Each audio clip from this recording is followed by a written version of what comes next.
Voici la leçon de philosophie de Didier Marx. Ainsi va le monde. Bonsoir à toutes et à tous. Objets inanimés, avez-vous donc une âme ? S'interrogeait le poète Alphonse de Lamartine et moi-même en regardant mon téléphone portable. Certes, bien utile puisque dans 99,99% des cas, il sert à se demander où l'un et l'autre se trouvent, s'il est arrivé, s'il va arriver et s'il a pensé à prendre du pain.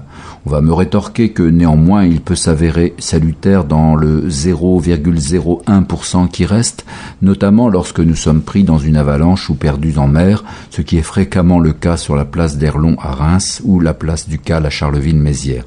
Bon, ne persiflons pas, le téléphone portable rend de nombreux services et l'humanité trouve là, comme dans l'automobile et le réfrigérateur, un aboutissement heureux.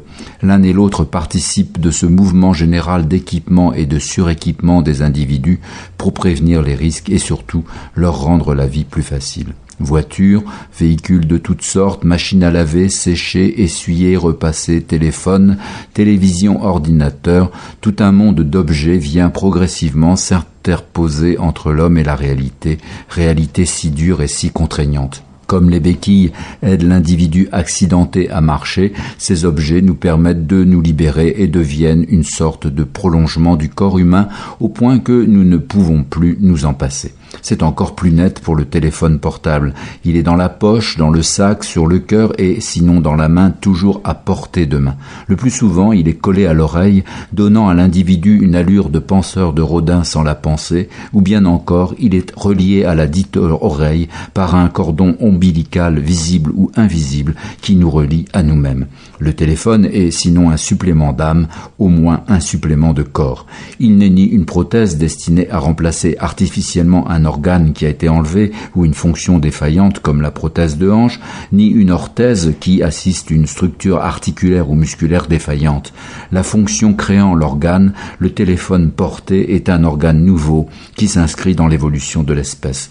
Avec les progrès de la miniaturisation, gageons qu'il sera prochainement incorporé. L'homme se sera ainsi affranchi un peu plus des contraintes naturelles qui pèsent sur lui.